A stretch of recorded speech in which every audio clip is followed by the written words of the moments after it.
up to the 20-yard line, second down. And now Gundry is in a tough spot. It looks like he's halfway down 603 to get a first down. Let's see if the Mapleton Mounties can do something on the ground. Maybe not risk it all and throw a deep pass, but you got to get them small yards at a time, maybe get a 10-yard chunk.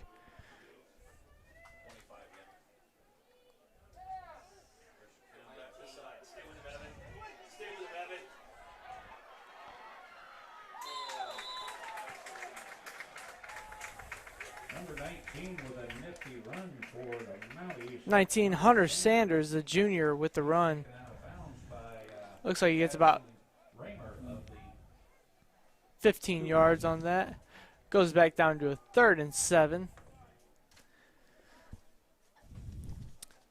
And we do apologize for our streaming interruption there. Lost connection momentarily, but we are back up and running on YouTube, and we will be posting this feed on our Facebook as well. So you guys can watch the last 5 minutes that we were not able to keep up with due to technical difficulties. But welcome back, Brian. Hey, I'm so happy to be here on a 3rd and 9 where we've got a completion and a Mountie first down.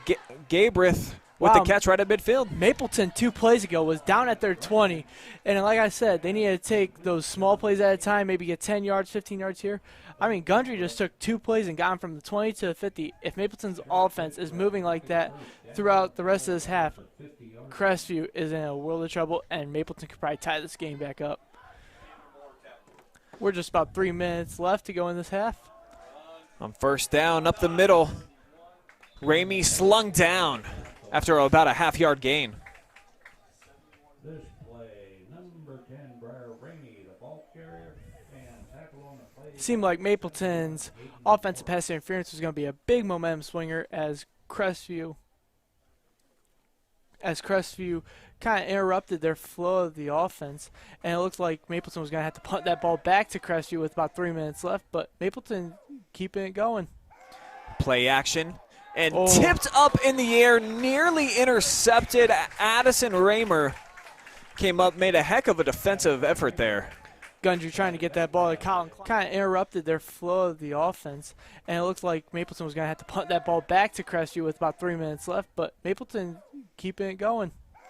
Play action, and tipped up in the air, nearly intercepted. Addison Raymer came up, made a heck of a defensive effort there. Gundry trying to get that. Here it is, some misdirection. Weaving to the left side and then getting hammered on the play was Colin Klein. Freshman driven into the ground. Looked like the tackle made by Aiden Godsey. Quick score update for you folks, where the Shelby Whippets over at WW Skiles Field are a 28-14 winner over the Ontario Warriors. Big win for Shelby on opening night at home. Many here in the North Central Ohio area, including myself, feel like perhaps they are about the most talented team that we have in a few county radius. Seems like Haverdale elects with their special teams to go strong, but I wouldn't be shocked if Mapleton tries a fake here. Nope. Not a great punt, though. Thing's going to hit and spin backwards all the way to the line of scrimmage. So nothing happened really there. You say the ball went back to the line of scrimmage, but it really only went about 7 yards past the line of scrimmage. Took a bad Crestview hop and got back to the line of scrimmage. And Crestview will be looking at about a minute 30 left with 2 timeouts, and they got the ball at the 50. They're going to try and make something happen. I mean, Ross Kuhn showed that he can throw the ball and let his wide receivers be playmakers and have 20, 30 yards to play with and still find their way into the end zone. So here comes Kuhn, 3 wide. 2 to his left side. Steps back, looking left. Going for everything, and he's got his guy. Hamilton with the catch. Stays in bounds and runs all the way into the end zone. That's going to be a Crestview 50-yard touchdown, folks. That's a big touchdown for Crestview, knowing that Mapleton is about to receive the ball after halftime. That Crestview gets on the board in this minute 30. Going for everything, and he's got his guy. Hamilton with the catch.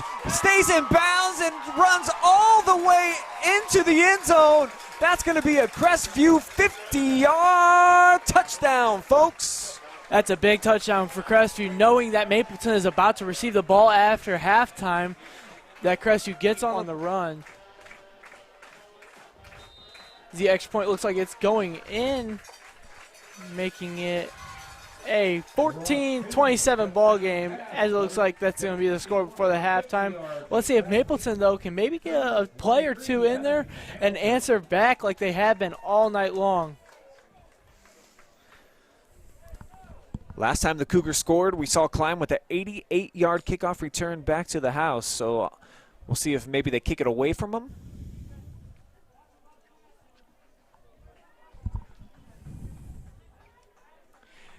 Let's see if Crestview can contain the Mapleton defense and maybe not let them get a breakaway play like they have been getting it frequently in these games. Their offense starts slow as it begins in possession, but about that second, third play, they can break away. Or let's just hope that Crestview special teams doesn't give another breakaway returning touchdown to Colin Klein, who already has one tonight. Well, if you're a Mapleton fan, you might differ with that argument, Braden. That they could kind of hope maybe that the freshman gets his hands on the rock again and has an opportunity to break away for another big play. Oh, no, I'm not saying Colin Klein doesn't have the ability. He could very well, and they don't even, Crestview doesn't even give Klein the chance. Probably smart. Just dribble it right into the hands of Dylan Curran, the senior. Showing some good hands, though, diving on it. And it's going to give him good field position now at the 46 with 1:23 to play with. I think 63 just earned his spot on the hands onside team as one of the bigger boys that can get the ball, but also block for the younger guys.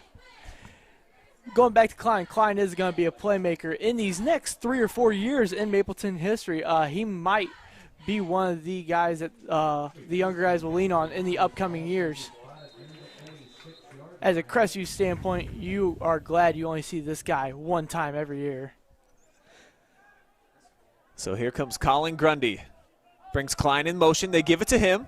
Looking for some blockers to the outside, but he's not going to go anywhere.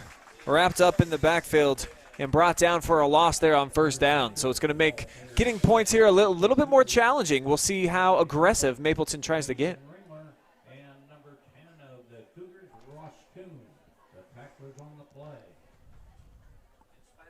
And Mapleton also has 3 timeouts to play with if they do get down in the red zone and need to stop the clock for certain reasons. But they got to get this ball past the 40 and past the 30 to even think about maybe having a chance.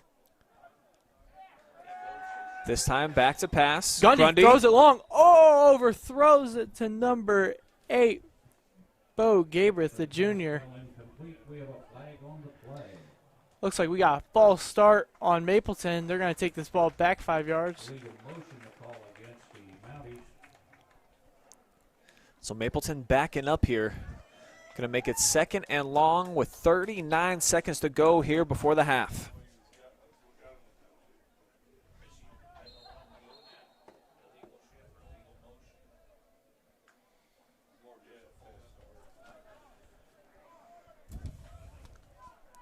Mounties now from their own 40.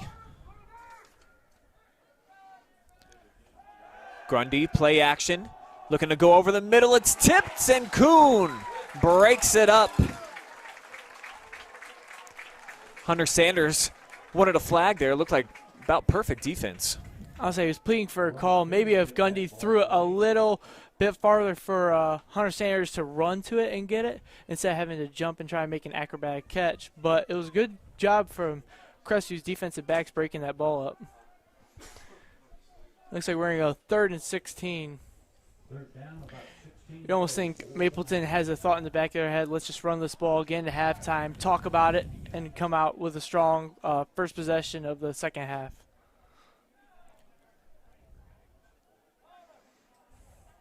Instead, Grundy rolling right now, comes back left, throws, and in and out of the hands of Klein. So that'll stop the clock with 25 ticks remaining and bring up 4th down. Barker having some good pressure, doing it on both sides of the ball tonight, being a defensive end to help Crestview pressure Grundy into making some ill-advised decisions as he's throwing the ball around. Man, if Klein would have got that, he would have got around 1st down, about the 40. You guys still got 20 seconds left, but you have 3 timeouts to see what that 20 seconds can do for you.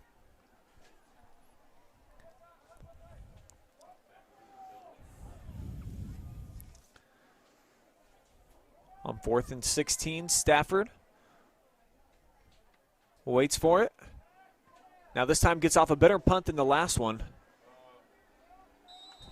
Spiraling into the hands of Hamilton, who collects it at the 27-yard line. So the Cougars going to have 19 seconds to play with. Braden will see how aggressive they elect to get here, as Kuhn over talking to his offensive coordinator.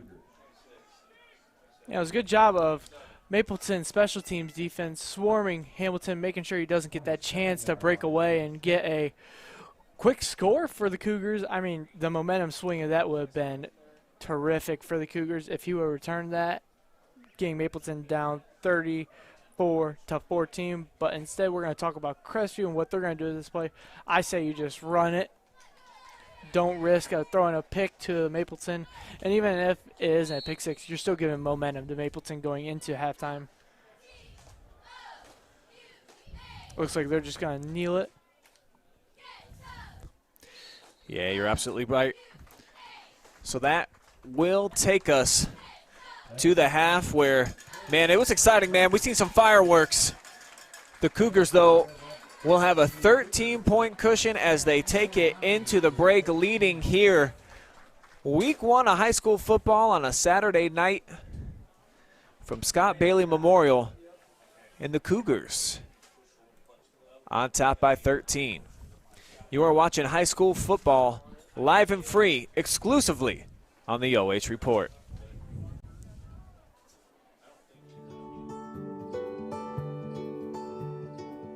We are uniting Park National's family of banks under one name to serve you more. This bank's about service to the community. I mean, your customers become your family, and by and large, you become their family. Customers do come in and they do feel like they're a part of our family, and they feel like they know us and we know them and we care. Park National, our family of banks, all together now.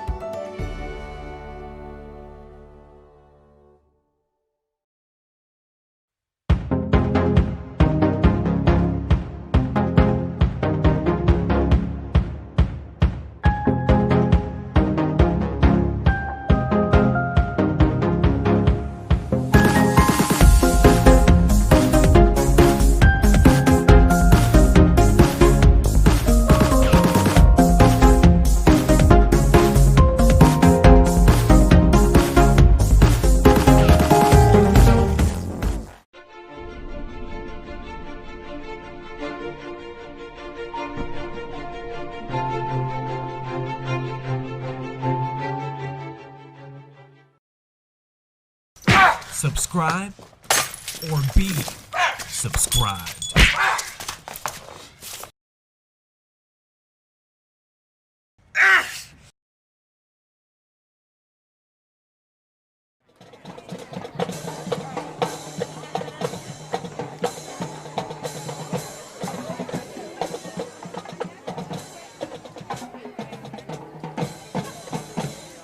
The Marching Cougar Pride opens tonight's show with Smash Mouth's debut single from their album, Push You Mang. Band member Greg Camp wrote this song as a Can't We All Just Get Along song back in his youth. The chart peaked at number 2 on the American Top 40 and was featured on the video game Rock Band 3.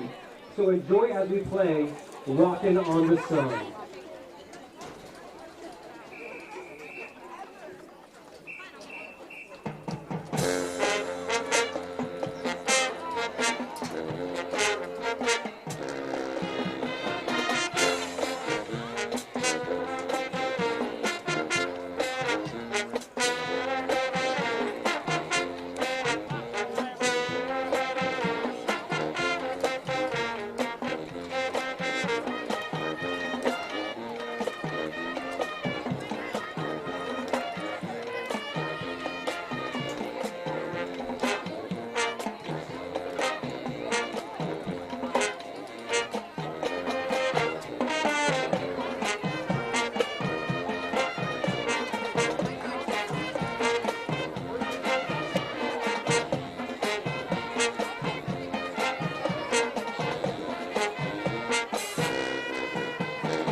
The MCP's second number is a tune that was originally written by Neil Diamond and was made famous by the Monkees and then covered by Smash Mouth for the movie Shrek. Smash Mouth also released this song on their self-titled album in 2001, where it hit number 25 on the Hot 100 chart. Featuring our color guard and our majorettes, here is I'm a Believer.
We close our show by bringing you Smash Mouth's most famous song. This song peaked at #1 in the U.S. as well as many other countries. It also went 3 times platinum here in the States. The band came up with this song as a daily affirmation that life in general is good. So if you think you aren't the sharpest tool in the shed, know that the Marching Cougar Pride still thinks you are an all-star.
The Marcy Cougar Pride would like to thank the community for their unending support during these trying times.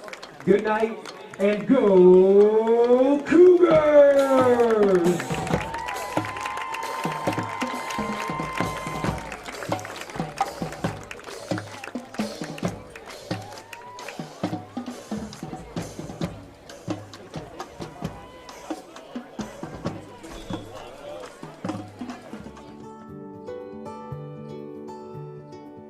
We are uniting Park National's family banks under one name to serve you more. This bank's about service to the community. I mean, your customers become your family, and by and large, you become their family. Customers do come in and they do feel like they're a part of our family, and they feel like they know us and we know them and we care. Park National, our family of banks, all together now.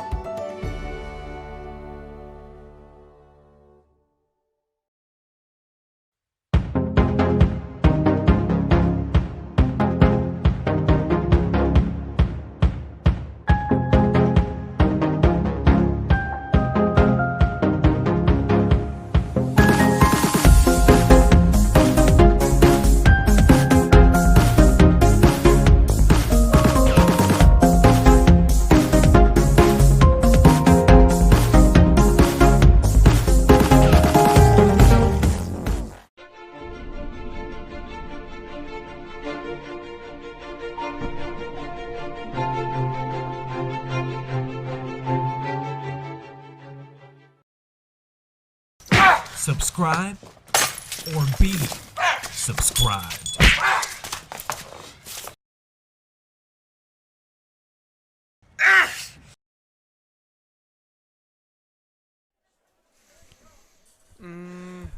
We welcome you back to Crestview High School, where we are at the half, and the Cougars on top, 27-14. Fun first half of action, Braden. We saw Crestview rack up over 270 total yards there. 140 of those through the air. Had some big-time connections. Yeah, Crestview was looking like they know how to get down the field. I mean, this is their home field, but they look like they know how to get in a offensive rhythm where Mapleton can't really stop it. Honestly, they set up with a couple runs, and then they can get Kuhn to roll out or to stay in that pocket and throw it to a slot receiver like Barker for that long touchdown pass, or just roll out and get little like 5 or 10 yard out routes to Evan Hamilton and kind of like let them make their own plays. As to where Mapleton has struggled getting downfield, but they have had that one starting opening possession where they got downfield using the run game. And then Colin Klein obviously gets a kick return and favors that left side and houses a kick for Mapleton to maybe not lead in this game, but still stay in it in striking distance. A big thank you goes out to the Franklin Township as Mapleton receives the kickoff this half to see if Colin Klein can give his second kick return today. We'll take a look at some unofficial halftime stats. We at least have the official numbers from Crestview here. So they've kind of dominated in terms of the total yardage. As we mentioned, they had the big plays. Barker had the 45-yard touchdown reception. Shiflett with a couple of touchdown runs.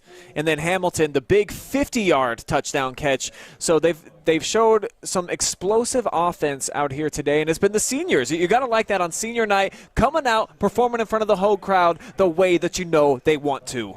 Yeah, we said before the game how Crestview has the experienced varsity players, seniors, who have been in games before like this, versus a Mapleton with a new coach, a new system, a new formation.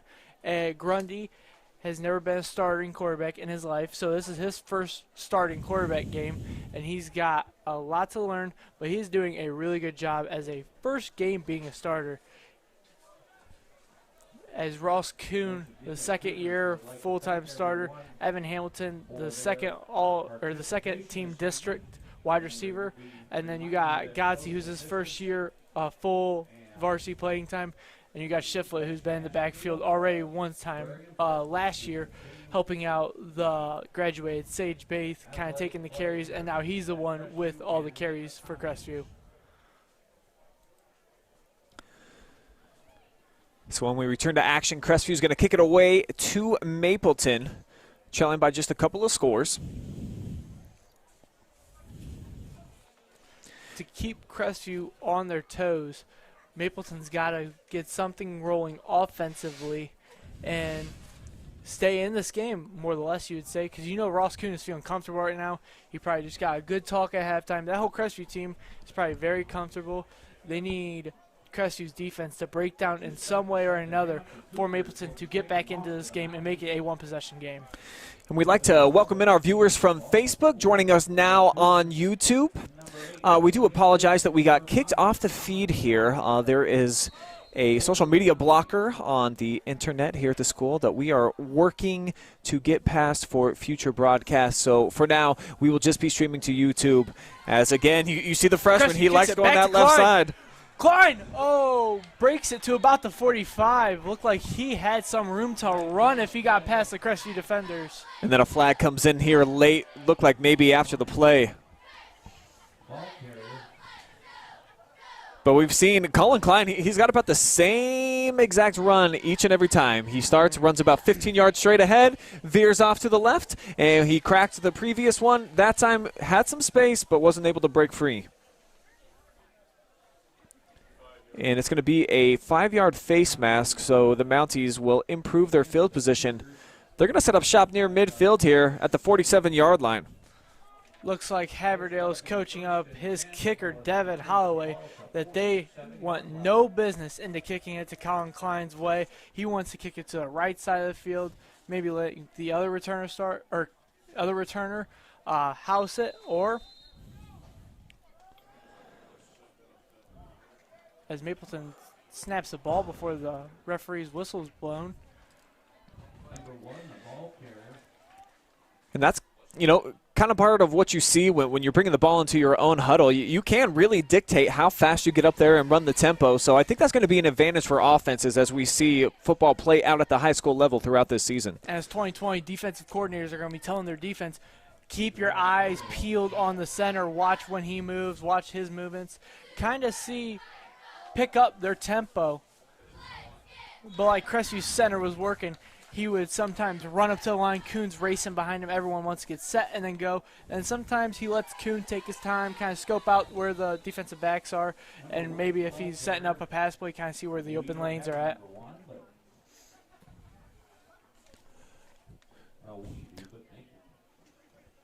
Short run up the middle is going to set up third down, about 5-6 yards needed here to move the sticks for the Mounties on the opening possession here of half number 2.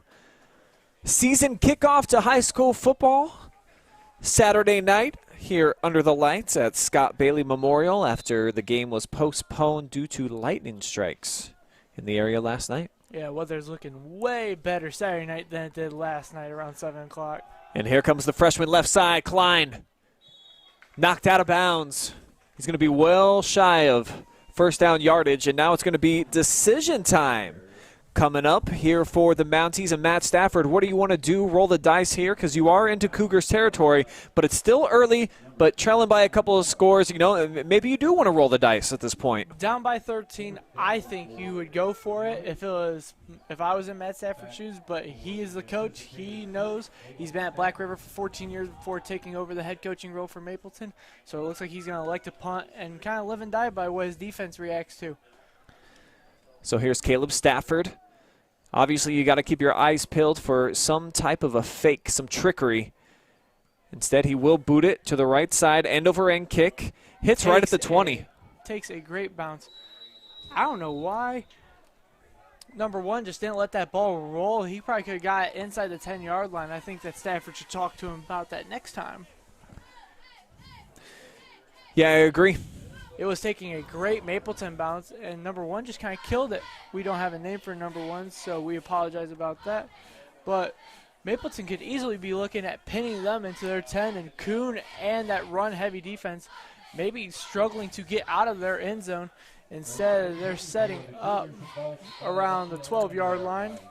Yeah, still not great field position, so the Cougars backed up in their own territory. Here comes Kuhn on first down. 2 receivers to his right, and then they'll run it to the right this time. Gotsey getting a good chunk of yardage on that play.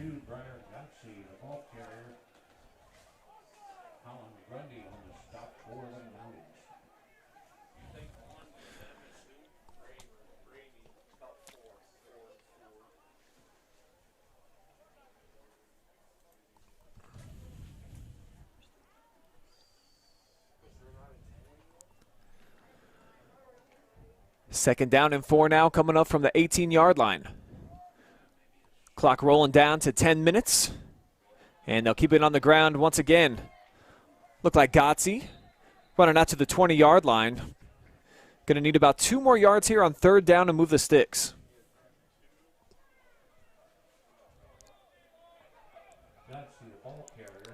And talking to some Crestview coaches out here, they said, despite all the uncertainty and, the weirdness of COVID, they had terrific numbers for workouts. About 50 kids out here getting in the weight room, and with all the different pods and stuff that they had to do, it didn't slow down this Crestview team from trying to get better during the offseason.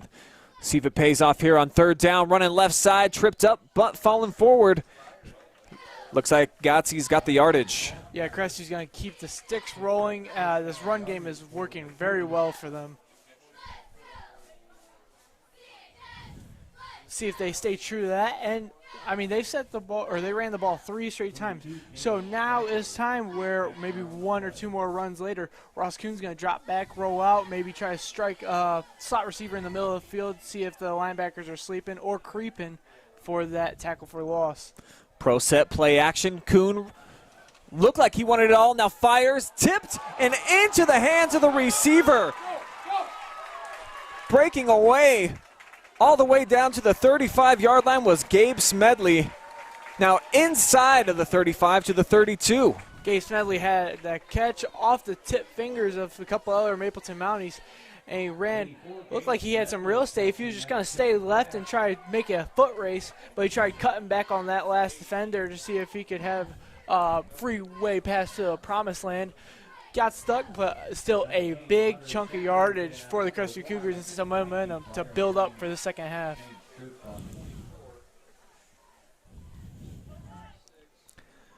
So after the big play, Cougars from the 31. It's like Shiflett, running back, takes to the left side of the field. Switches the ball to his left hand, nice stiff arm. But a great tackle there by the freshman. Not much gained on that play, maybe a couple. That stiff arm sends Klein to the ground. Man, Klein's taking a beating, working both sides of the ball, special teams. You can definitely tell he is going to be one of the future faces for the Mapleton football program going ahead in these next 2 to 3, 4 years. But, hey, great experience for him. And you got to do that when you're playing for Mapleton at a small school. The numbers clearly down as you look over at the sideline, probably only about 20 kids over there, 35 total. So you got to go both ways if you're a talent for the Mounties. And that's a good sign from Matt Stafford. He sees that he's got a player who's very versatile that can play multiple positions on every side of the ball. So he's probably at a sign of relief now, knowing that the freshman can play on a Saturday night level. Chase Shiflett followed his blockers there. Good enough for a first down. So the Cougars got something cooking here offensively once again. Mapleton just working just a couple yards closer to that goal line, Brian. Looks like they're going to be creeping up, and they might score in these next 2 to 3 plays.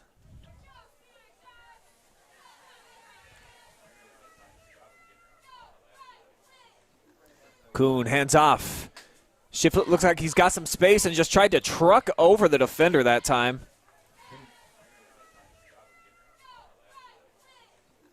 Kuhn hands off. Shiflett looks like he's got some space and just tried to truck over the defender that time. Of Caleb Stafford. Credit to Caleb Stafford, though. He stayed with it, and he got the tackle. If he let Shiflett run him over, that might have been his third touchdown of the game. Yeah, started the game with back-to-back touchdown runs after the Cougars fell behind 6-0. Briar Gotze tackled for a loss. And it is really a shame that we don't have number 1 on our roster. He has been very active here in this third quarter. Had a couple of carries, now a tackle for a loss in the backfield. See if we can't get a name for you guys. Like I said, I think it's Briar Ramey. Just had to change shirts. So we're being told that's Briar Ramey.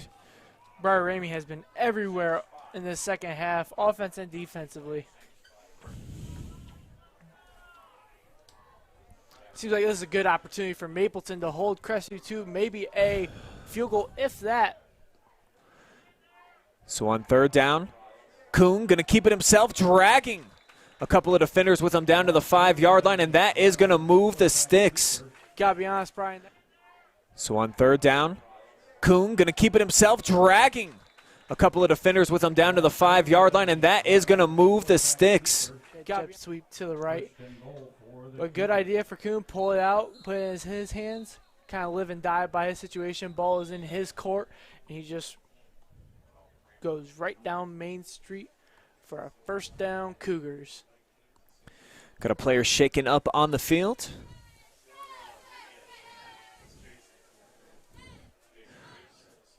While they tend to the injured player, we will step away real quick.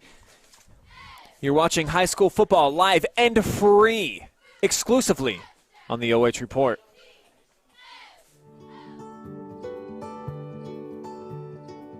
We are uniting Park National's family banks under one name to serve you more. This bank's about service to the community. I mean, your customers become your family, and by and large, you become their family. Customers do come in and they do feel like they're a part of our family, and they feel like they know us and we know them and we care. Park National, our family of banks, all together now.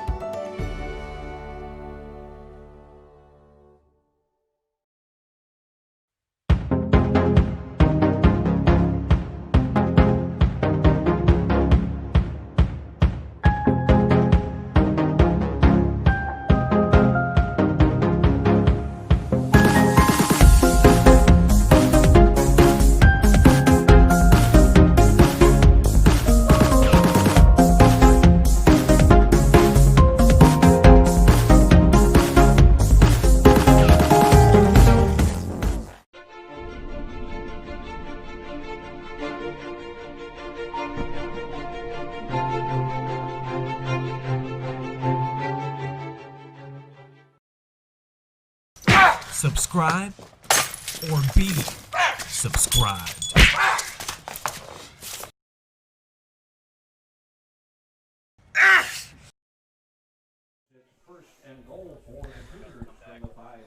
So as play resumes, first and goal here for the Cougs. 6:40 to play, knocking on the door once again with a 27-14 lead and looking to add to that advantage. Heavy set, two backs. Kuhn brings a man in motion. Turns, hands it off. Morris going to be stopped. No, he will not. Morris is in for the touchdown, 5-yarder.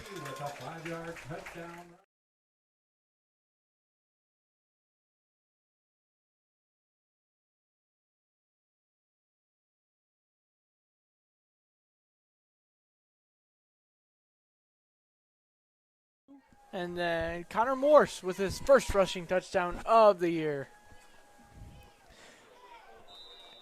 And then the PAT is up. Officials say it is good. So 34-14 now the score.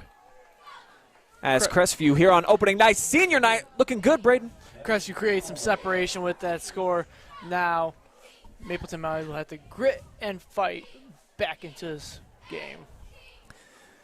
And it is going to be interesting to see with this young team, you know, a lot of juniors, you see some sophomores and some freshmen making some plays for Mapleton. What type of grit do they have? How much fight will they have within them with this first-year head coach who they don't have, you know, a ton of familiarity with?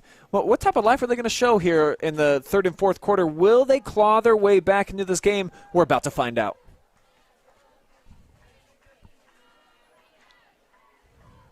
when push comes to shove, adversity shows. You're down by 20. You still have time left to get back in this game. Don't get me wrong, Mapleton is not out yet, but they have to get something cooking in the kitchen for a comeback to be served.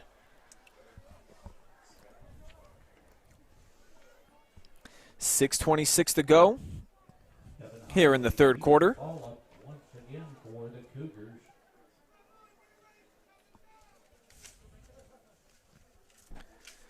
They look to keep this ball away from Klein.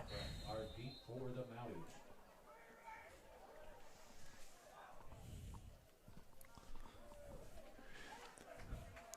Kicks it away, and the freshman is going to have another opportunity. I bet he goes left. Knocked down, though, this time. Good tackle by Owen Barker. That time that ball was rolling so slow that Klein barely had any room to run with that one, as the defense from Crestview swarmed him as he picked that ball up.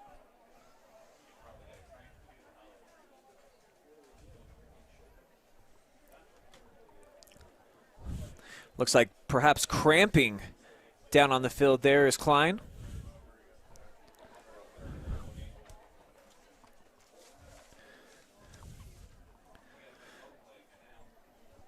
Tonight's high school football broadcast is brought to you live and free on the OH Report thanks to our generous sponsors. Kissel's Lawn Care, Spraying and Painting, proud supporter of Crestview Athletics. Call Kissel's today at 419-571-1152 or find them on Facebook to get a free quote for your next project. Spherion Mid-Ohio, your connection to local jobs. From light industrial to skilled professional, they have opportunities for everyone. Visit midohiojobs.net and let's get to work. And by Park National Bank. Richland Bank may be changing their name, but not their philosophy. They are your hometown bank, supporting your hometown teams. Same bank, bigger promise. Do you think some of these cramp injuries, not real serious, but is because the lack of pre-workout, the no scrimmages? You know, this is their first live action facing someone that is not their own team.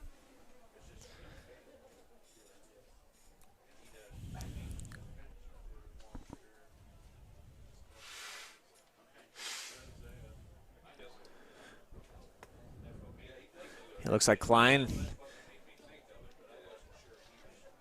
getting up, and he's going to be a little bit gimpy as he walks off the field, but I think just a cramp. That's what it looked like, so not hurt badly anyways.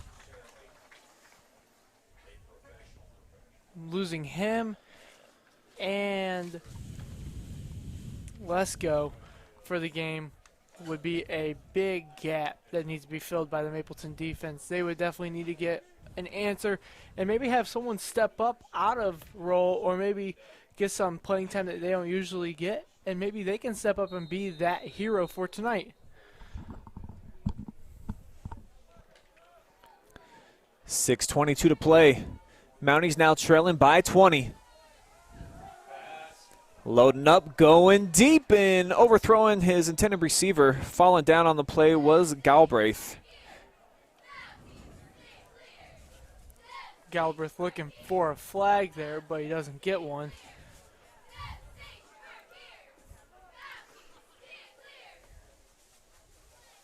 I think also using this wing T offense and going it from the shotgun position instead of under center creates more of a passing, running, rollout kind of situation, versus if he was under center, it would take him more time to get in that 3-step or 5-step drop to pass the ball. This time some misdirection, but not being fooled as the Crestview defense. Hunter Sanders dropped in the backfield right about the 18-yard line. Yeah, Hunter Sanders went left on that, and just black jerseys everywhere swarming him for a tackle for a loss. Now Mapleton's looking at about 3 and 13. They need a big play here to keep this possession alive and have any hope in trying to get back into this thing.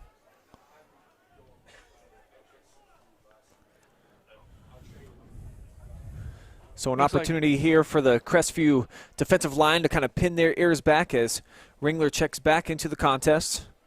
Hunter Sanders out wide right. Grundy throws, too tall, dangerous play. Hamilton there on the coverage. And it appears it's going to be a 3-and-out for Mapleton. Tough time for that. I like how Crestview always has number 21, Addison Raymer, the sophomore, out there as a defensive back, kind of as a security blanket. I mean, with that position, you have to have good open field tackling, but he's kind of like their ball hawk. No matter what, he won't risk it to get the biscuit, but he'll always be back there in case a guy comes up with a great snag over their corner, that he's just there to take them down. Even if it's a big loss, it still isn't as big as a 6-point loss.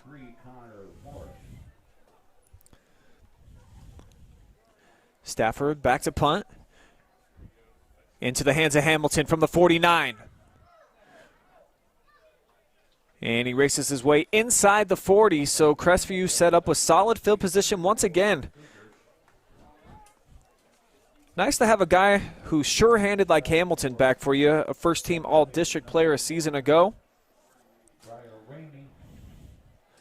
Solid special teams, and I know that Crestview has not really had to punt much tonight, but Ross Kuhn, two-year starter, he's a heck of a punter, too, when he gets the opportunities. Yeah, it's special when you have players like Kuhn and Hamilton that can do it on both sides of the ball, and they're trustworthy. You see Hamilton, usually guys like that like to be in the newspapers and like to house every kick or try to return it, versus Hamilton makes a smart, respectable decision to fair catch and put egos aside and knows that that's going to be the safe choice for his team. Shiflett barreling forward. Strong run out to the 31-yard line.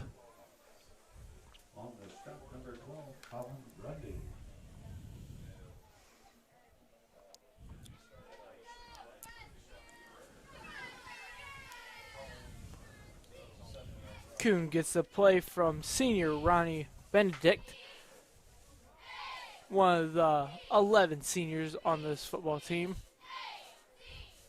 As there's two in the backfield, Ross Kuhn fakes a handoff to Chase Shiflett, and Ross Kuhn runs, gets a good 10 yards on the play, moving the sticks for a first down for the Crestview Cougars. And man, if Crestview gets a touchdown and gets some points up, you're looking at a 40-41 ball game, 14 for the Crestview. I don't know if that is too large for the Mounties to come back. I mean, they haven't got their offense moving since really, I mean, the special team touchdown doesn't really count because the offense needs to get this ball rolling, and they haven't since that first possession. Yeah, that's a great point. Haven't tasted any kind of scoring with the exception of the special teams play, as Kuhn this time hands it off. Shiflett diving forward to the 15-yard line. Yeah, I'm not discrediting special teams because to have a good team, you have to have trustworthy people on that side of the ball. It's just Mapleton has yet to get a feel through in an offense where they're running the ball well and they're passing the ball well outside of that first possession.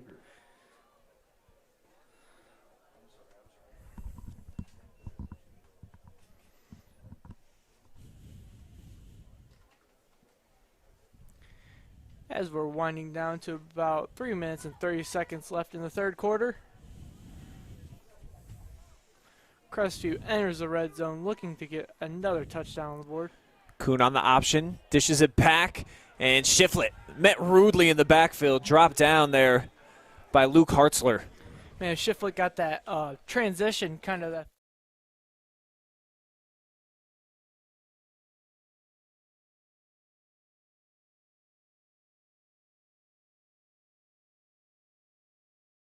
Over running it without the ball in your hands, as most dads would say, and just lost a yard or two, but that is more important than losing the possession. So 20-point lead here for Crestview, knocking on the door. Kuhn looking, firing. He's got Hamilton. Breaks away and into the end zone for another touchdown. 19-yard touchdown reception for the senior standout.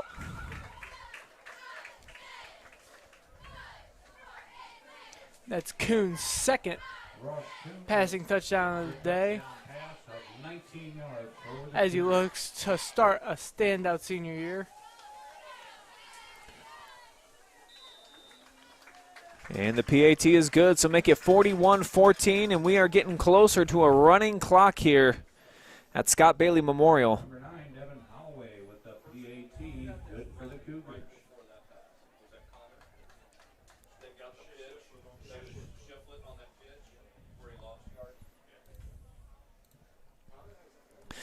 So Braden, clearly Crestview taking over this game. We kind of thought that they were going to be the team in the driver's seat. Big expectations for this year, and they've come out and they've proven themselves here in the second half, and certainly in the second quarter as well. Yeah, most definitely, Brian. Ever since the second quarter, Crestview has been in the driver's seat. I mean, Mapleton did come out strong with that 3-and-out in that first possession.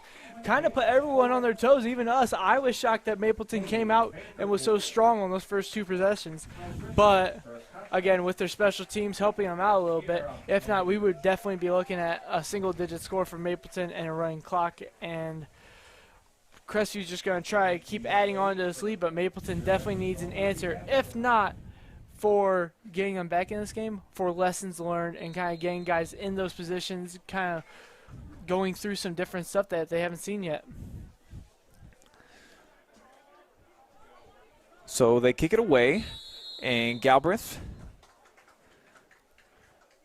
They definitely played a different kick return possession. Without Klein being there, they kind of set it up a little differently. Maybe Klein might not be as explosive as he was shaking up on the field, that defensive possession. But like we said, they're going to try new things, and they're going to try to feel what's them for these next 5 weeks.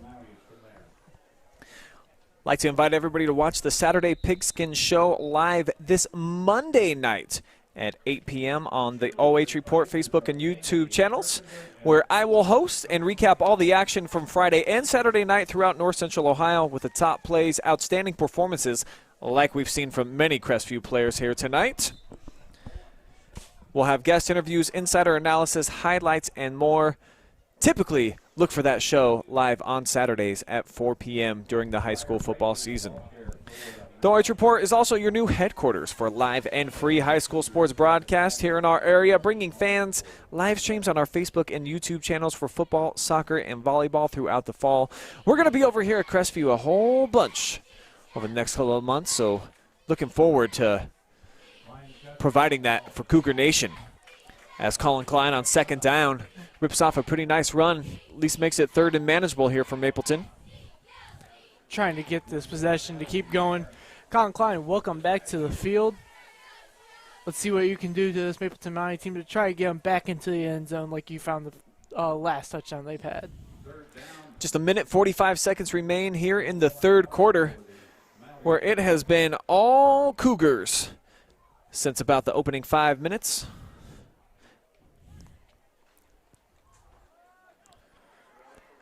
Running straight ahead, tough run that time too by Ramey. He's got a first down for the Mounties, so they'll move the chains, and that's the momentum that they're looking to build on here. Need to get a whole lot more of that. They want to try to get back into this game.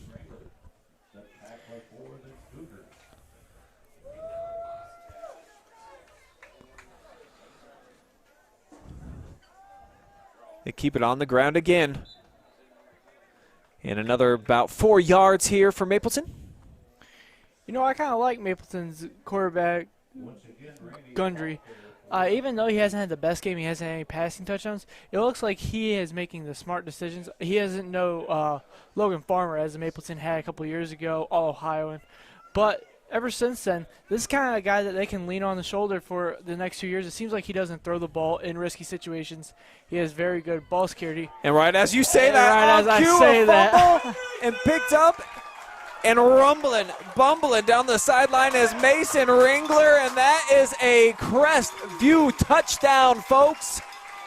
About a 40-yard scoop and score there for Ringler. What a play. What a switch of momentum. I'll say I spoke too soon, Brian, but the anchor for the Crestview defense, as Haverdale said, to fill in the shoes of all Ohio and Caden Hill, that defensive lineman, Mason Ringler, scoops and scores for about a 35-yard fumble recovery return. Ringler with that blazing speed ran 3 yards for the touchdown. So we now have a running clock situation with the advantage now 47-14. We'll see if it'll be 48-14, and it will.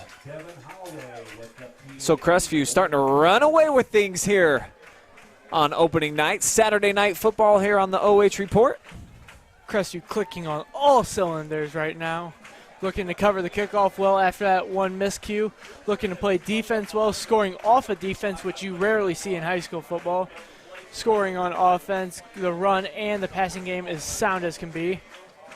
Haverdale has to be happy with this squad and how they are playing right now. They're limiting mistakes. I don't think they've had a turnover yet this game. No, they haven't. That was the first turnover of the game, actually, for either side. And Mapleton paid for it. Yeah, nothing like a 35-yard fumble recovery return to swing momentum more or less in Crestview side as it already has been. And we had heard about this Wrangler. We're asking, like we said pregame, who's going to try to replace Caden Hill? That's the guy. And showing up with a big play here on Saturday night. That one's going to go out of bounds. So Mapleton will start with it on the 35. One of the few penalties we've had this game. As it's been pretty clean, like you said, we've only had one turnover. We haven't had many penalties.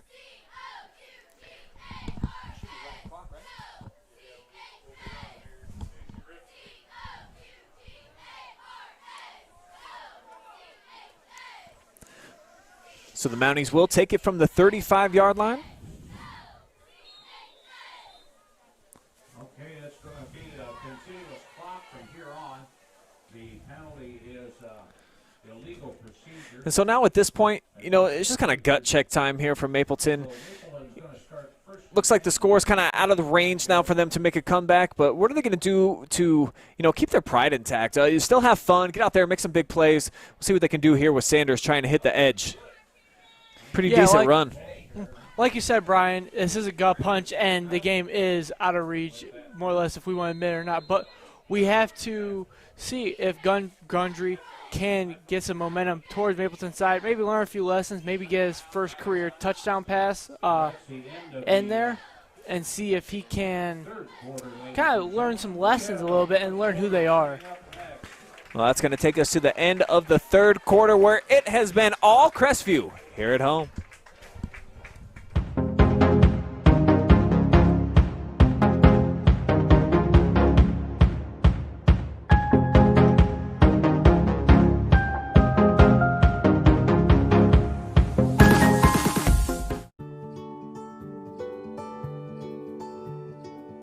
We are uniting Park National's family banks under one name to serve you more. This bank's about service to the community. I mean, your customers become your family, and by and large, you become their family. Customers do come in and they do feel like they're a part of our family, and they feel like they know us and we know them and we care. Park National, our family of banks, all together now.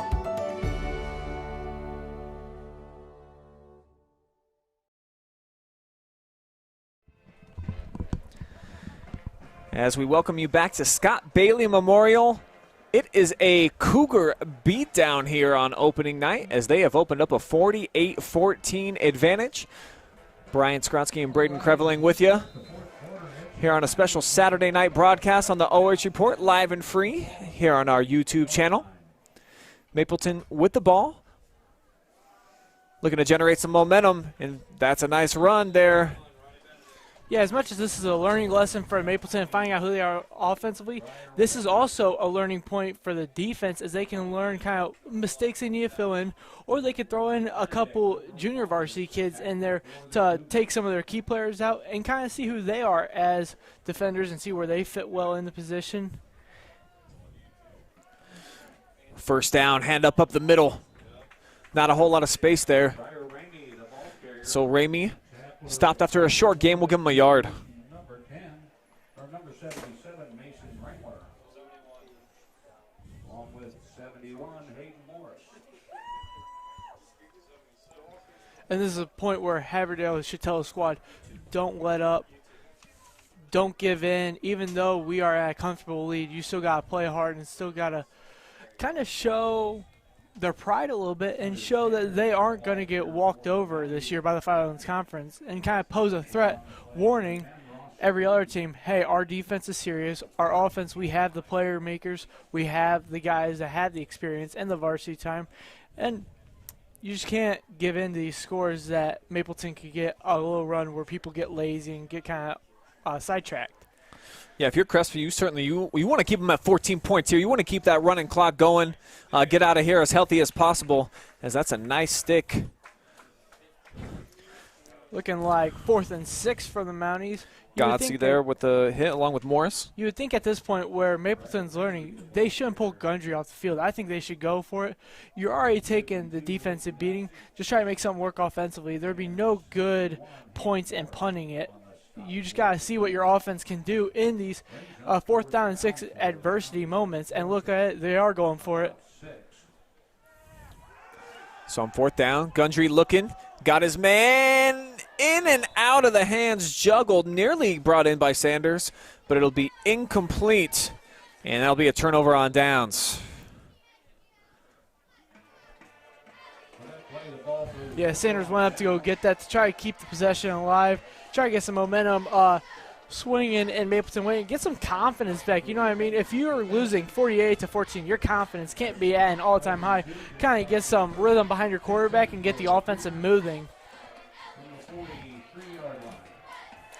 So Crestview looked like they're going to walk to their 2nd straight win in this rivalry, beat Mapleton 32-6 last year after the Mounties were 21-13 victors back in 18. So it's kind of gone back and forth here over the last several years. This has turned into a good rivalry football game, but the Cougs now going to take 2 in a row. Looks like the backup quarter, little Hayden Kuhn, Ross's younger brother, is stepping in as quarterback to take over the roles. He'll hand it off on his first play. And I got some news for you. The Kuhn name, that's going to be in the under center, the signal caller for this Crestview program for a long time. I'm told that Hayden's got a younger brother, too, in 8th grade who's a standout. So once he's done, probably going to be handing off the keys to baby bro, very similar to what we're going to see from Ross after he graduating.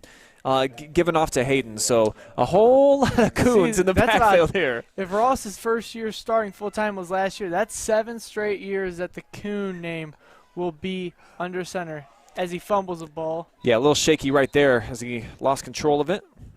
Now the question for Haverdale and the Crestview Cougars is how long are you going to keep in Briar Godsey, Chase Shiflett, those seniors, or the senior Chase Shiflett and the junior Briar Godsey? How long are you going to keep your starting backfield in there when you can risk, in a 48-14 ball game that looks to be all but over, you're going to risk that certain? I mean, I know you want to get those guys some reps, maybe get some Godsey, some outside runs that he isn't used to, but you see Connor Morse over there taking some reps at running back. That might be some positive upside.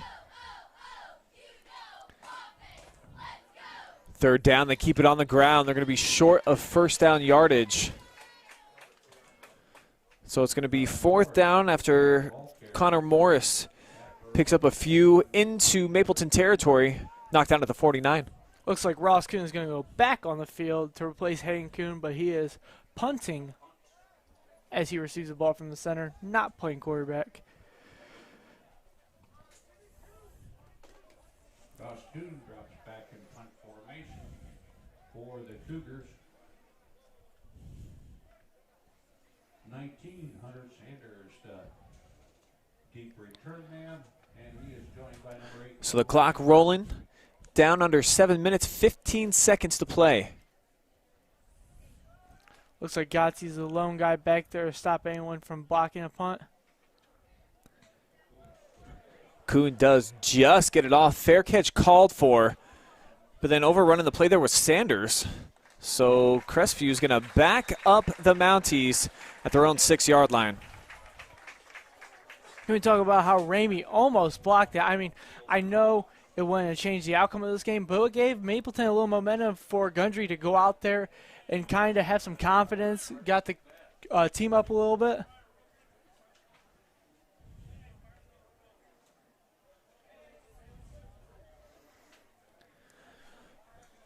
Yeah, we'll see how many of the starters stay on defensively for Crestview. Definitely got a few backups in.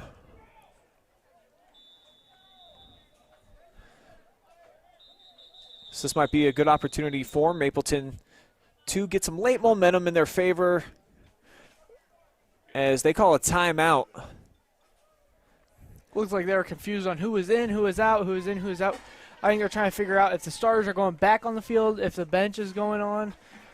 This would be a good timeout to kind of collect, and they don't need the 3 timeouts as a close game that you would do. So it's kind of like, why beat yourself with a play where someone isn't covered and they got distracted versus just calling a timeout and playing it safe.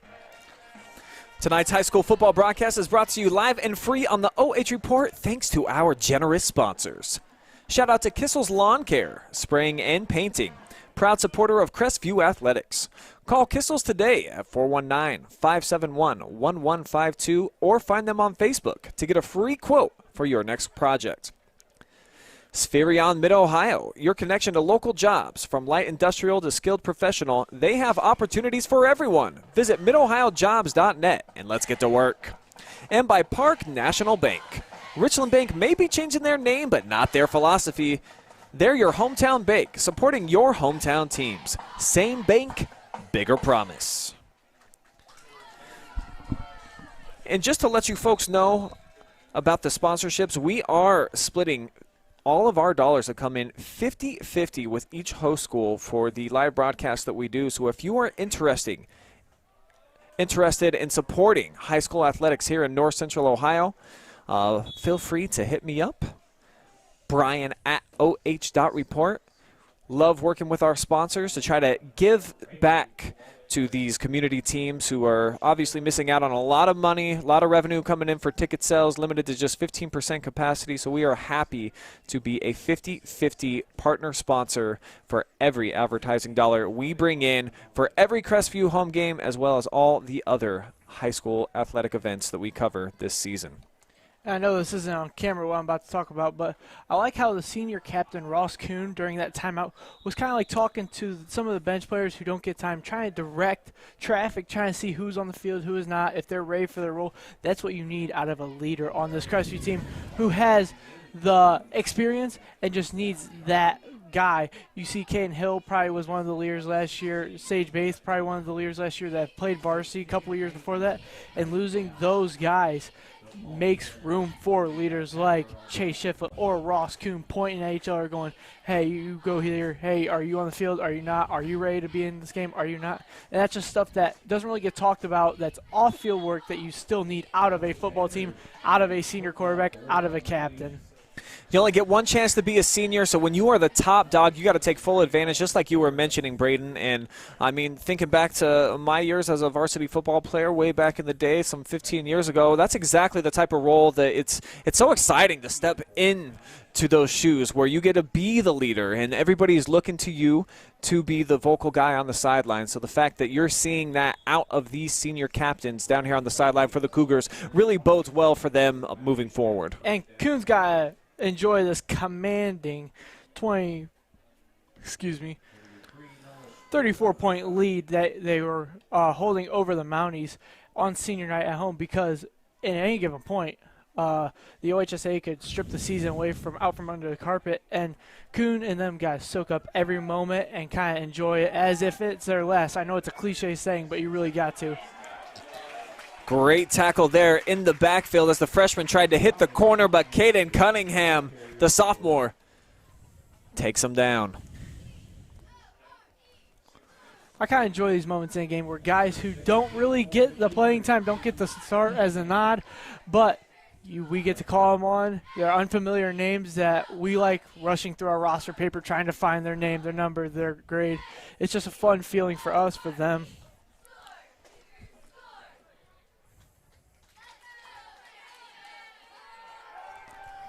Second down and 8. Pass. Incomplete. Looked like he was targeting number 22, Caleb Stafford, the senior, but just a little off from about a 20-yard completion. Looking at 3rd and 8 for the Mounties. And as the clock continues to run, now under 3.5 minutes, Braden, this is probably a good opportunity to discuss who we think the player of the game is going to be tonight. Who do we want to get interviews with? I think Chase Shiflett deserves an interview because he's kind of the workhorse behind the Crestview in not the comeback, but the stride through the getting the lead, getting the momentum shifted. So I think he should get an interview. Also, you can't go wrong with interviewing a senior quarterback, Captain Ross Kuhn. Had the touchdown pass. Great fake there. as Sanders is able to squeak through, and he's got first down yardage.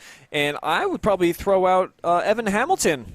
Yeah, a couple Evan of big-time catches. So you talked about Shiflett got them out in the lead, maintaining the lead, and then kind of, stepping on the throats of Mapleton was Hamilton with the big plays. Yeah, Hamilton did become a playmaker when Kuhn and them leaned on him to be that first-team all-district defensive player, the second-team all-district wide receiver. So he should be interview ready when we go down on the field.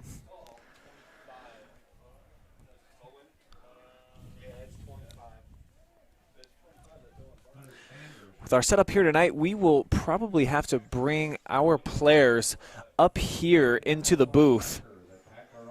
So we'll make sure we'll run down as swiftly as we can right after the game. Probably send you down, Braden. I'll get some stuff ready, and we'll have a chit-chat with a few of the senior standouts.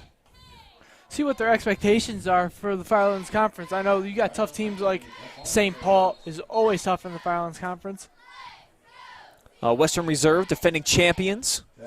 Western Reserve is always going to be a tough game no matter what, especially if you go to their place. I don't have Crestview's remaining schedule in front of me, but, 6 games in the Firelands Conference.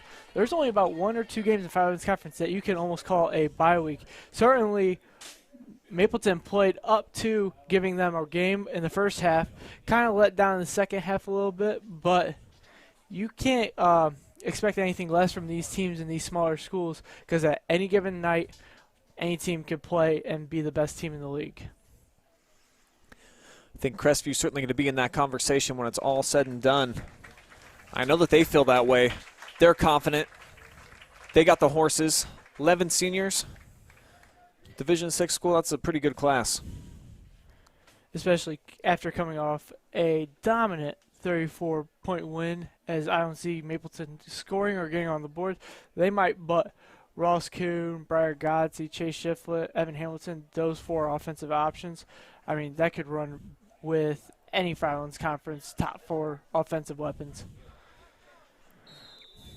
I think the big X factor for Crestview when they go into these next 5 Firelands Conference games is how is their defense going to react? Because I think that is an area where they want to say they're confident in, but they don't know until they're really put into a test like a great offense, Western, St. Paul, and kind of see.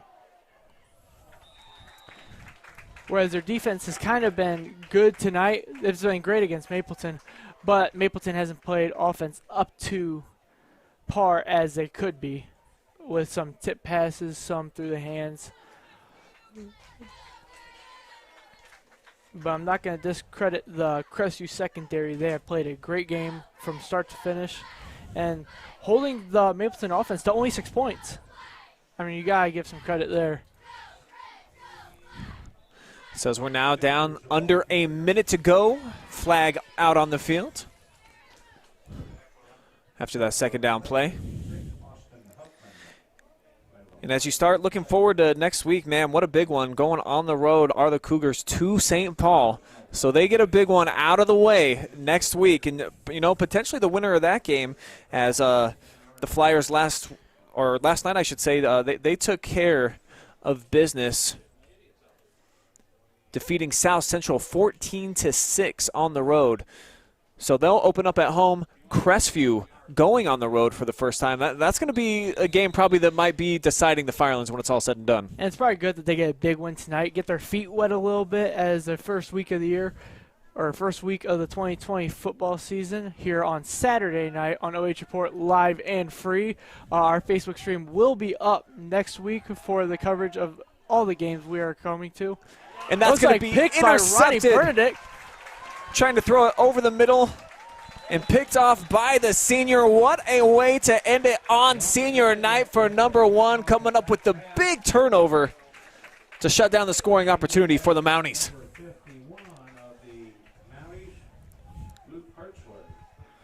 Hello, Ronnie Benedict. This is your Kodak moment on senior night. Coming to a close of the game. I would almost say senior night you almost want to refer to as last night on the field, but you will never know with this season when your last night on the field really is. I think everything's kind of trending in a positive direction. It seems like, sports are back and they are here to stay, Braden. So everybody, of course, is excited about that. And I know the Cougar Nation is excited about tonight's big victory, 48-14, after they nail it down.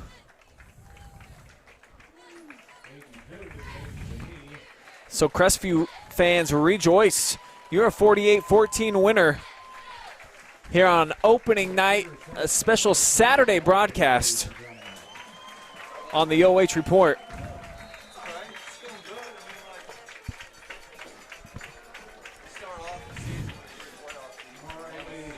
So we will step away here for a quick commercial break. We're going to round up a few seniors, try to get them up here in the box with us for some post-game interviews. As Coach Haverdell, see, he is fired up, excited for his troops after a big Week 1 performance. You're watching high school football live and free on the OH Report. Ladies and gentlemen.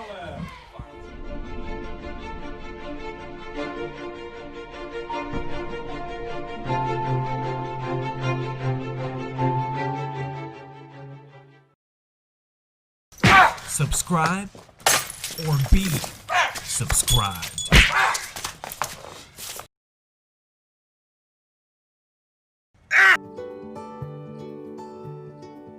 We are uniting Park National's family banks under one name to serve you more. This bank's about service to the community. I mean, your customers become your family, and by and large, you become their family. Customers do come in and they do feel like they're a part of our family, and they feel like they know us and we know them and we care. Park National, our family of banks, all together now.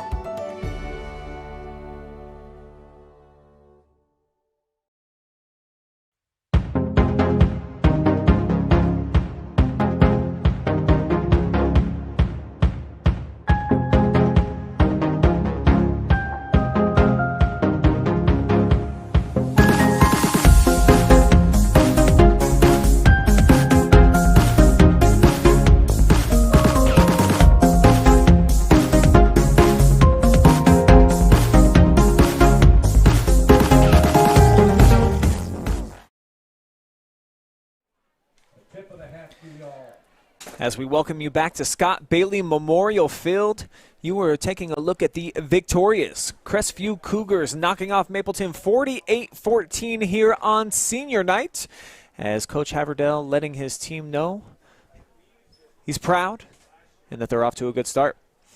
I'm Brian Skronsky, joined now by Travis Berardi, who has been on camera for us this evening, as Braden has gone down to the sideline to try to scoop up a couple of Crestview seniors. Just give me your impressions of what you've seen from the Cougs here on opening night. I think that we all felt that they would be in the race for the Firelands Conference Championship coming into the season.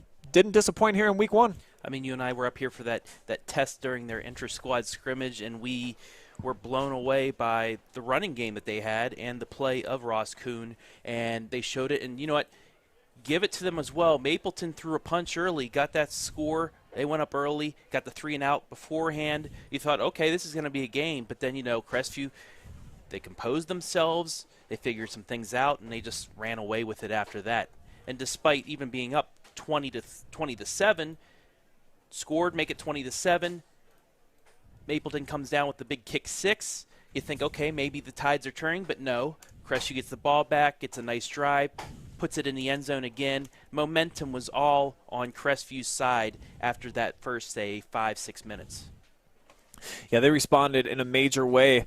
Shiflett back-to-back touchdown runs at the end of the first quarter and then again at the beginning of the second, made it 13-6. And then Barker, the 45-yard touchdown reception just moments later, about a minute and a half later. It looked like the Klein 88-yard return for Mapleton might swing the pendulum back in Mapleton's favor, but oh no, the seniors showed out. Hamilton came through on the very next possession, 50-yard touchdown grab, and then Morris later with a touchdown run from 5 yards out. Hamilton then had his second touchdown grab from 19 yards out. And then the 40-yard touchdown return by Ringler on the scoop and score. So he's a pretty exciting player. I like what we've seen from that big dude. Yeah, definitely. You love it when a bigger defensive player picks it up and rumbles to the end zone. He had to get through a couple guys, too, to do that. But just give it to Crestview. They look like a complete team as well. You see some teams maybe like the Lucases where they just ground and pound. Other teams just go to the air. This squad, they can run it at times. They can take it to the air. They can slow you down. They can speed you up. And then that defense, especially with Ringler on the squad, I mean, even Ross Kuhn making some big plays defensively in the safety position, knocking down some deep balls. Complete team. This team is going to be fun to watch. And I was kind of shocked. You said it was 14-6 was the St. Paul game over South Central. So maybe I don't know how good South Central is, but maybe St. Paul might be down a little bit this year. So this game shows, I think personally, Crestview is the favorite right now. Now, also Western Reserve, what they have returning, but Crestview, big statement tonight. Yeah, I agree. I think they look really sharp in pretty much every facet of the game. The opponent here, Mapleton probably going to finish near the bottom of the conference, just so young. I mean, they got a lot of young kids out here playing, getting their first varsity minutes, first-year head coach, so a lot of factors going against them. However, opposite story here for Crestview, where the seniors showed out on senior night, and then I haven't seen any of the game film from the South Central St. Paul game. The weather, I imagine, had to play a big factor last night. A lot of rain in the area, certainly some thunderstorms. So I don't know if it got pushed back a long time or they played at 10 o'clock. No notes for me on that game, but we do know that next week is going to be a doozy. And we're probably going to have to send a camera up there, I think, to Norwalk. No question about that. Yeah, definitely. And Crestview, do they have Western Reserve at home or away? They get them here week 4 at They've got Western Reserve week 3 here at home, so we for sure will have that one live and free for you guys on the OH Report. Yeah, definitely, and the next 2 weeks could determine the conference, literally with the two top, Western Reserve, St. Paul 1 and 2 in the conference last year, and then you had Crestview. So this may be a little bit of a tournament-type situation. Crestview knocks off St. Paul, then they might be playing Western Reserve for first place in what could be the conference championship. We're going to go ahead and take one last time out. We've got some players coming up here in the booth for some post-game interviews, so keep it locked in on the OH Report. We will bring it right back.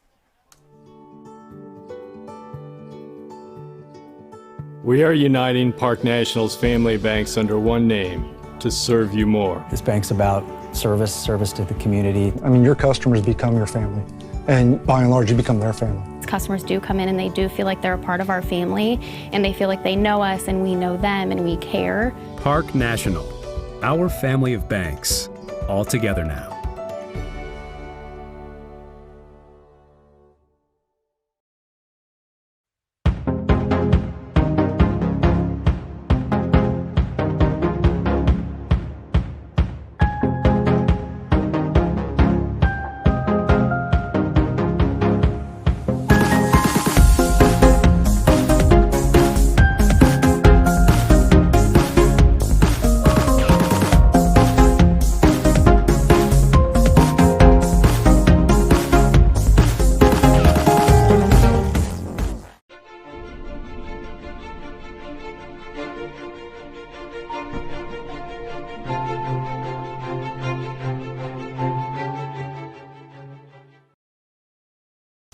Subscribe or be subscribed.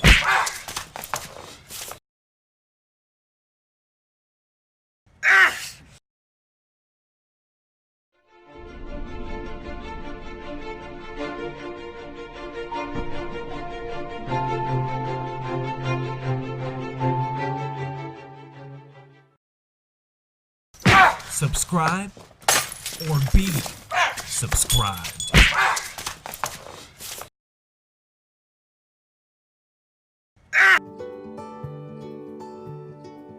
We are uniting Park National's family banks under one name to serve you more. This bank's about service to the community. I mean, your customers become your family, and by and large, you become their family. Customers do come in and they do feel like they're a part of our family, and they feel like they know us and we know them and we care. Park National, our family of banks, all together now.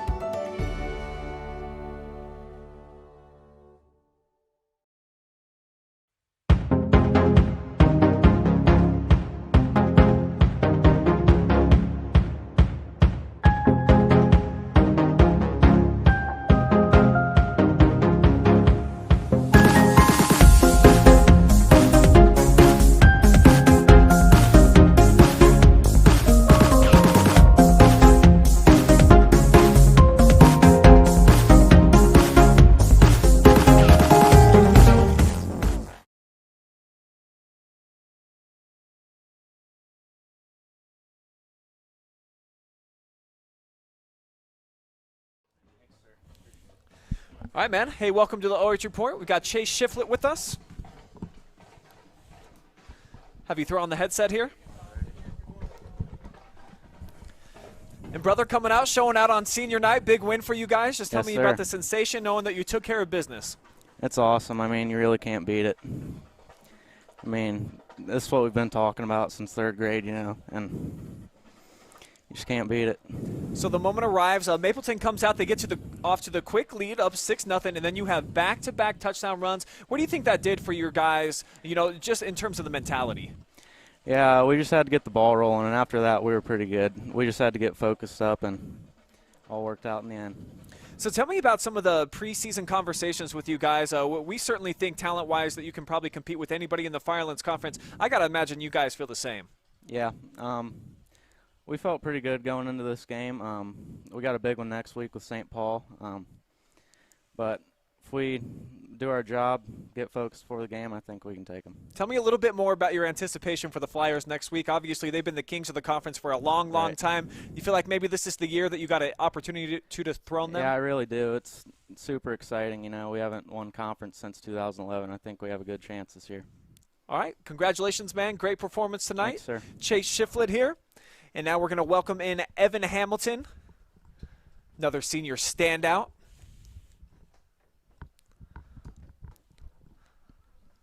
Evan, welcome to the OH Report. We are streaming live on YouTube. Just tell me about your 2 touchdown grabs tonight and just what it felt like on senior night, week 1, in front of the home fans, where it's been, you know, such a weird offseason to show out in the manner you did. Felt pretty good. I mean, we've been practicing all this offseason just for these moments, and our focus wasn't there from the start, but we kept it going after. Tell me about the connection that you feel with your senior quarterback, Kuhn, and just the way that you guys, you know, feel each other on the field when you're out there running the routes. Yeah, I think Ross knows that we have a good connection, and sometimes it's just not there. I don't know. It's just kind of like simpatico. He kind of knows where you're going to be, and you kind of know where to go. Mm-hmm. I'll take that. All right, give me a little insight. What did Coach Haverdale tell you guys after the win? He just said we got to stay focused and don't let this win get us out of our head and be too confident. St. Paul's a good team, and we got to get ready for them. Yeah, you definitely want to be confident heading up to their place next Friday night. I guess just how excited are you for that contest, and is that the game for you guys on the schedule this year? Yeah, if we win that, we're going to have a lot of momentum going in the rest of the season. All right, well, we wish you a lot of luck. Congratulations, a big win here on senior night. Thank you. All right, so 2 senior standouts here from Crestview joining us here in the booth. Congratulations, guys, and enjoy your evening. Just a fun night. Me and Travis kind of already broke it down for you guys. 2 touchdowns for both of those seniors. We thought that Ross Kuhn was fantastic. You know, a lot of big plays on both sides of the ball for these guys. So I think the future here for Crestview is going to be bright this season, but no game more significant likely than next week going on the road up to Norwalk to take on St. Paul. Well, we're going to go ahead and wrap things up here on the OH Report YouTube feed. I'm Brian Skronsky. Travis Berardi, shout out to him for being on our camera tonight and then offering some analysis. And then Braden Creverling, our star intern, stepping up to the occasion and joining me on the conversation throughout the game. And he's probably going to be joining me each and every week on a Friday or Saturday night if Mother Nature intervenes again. So thank you guys all for watching. Congratulations, all of you Cougar fans out there. See you next week.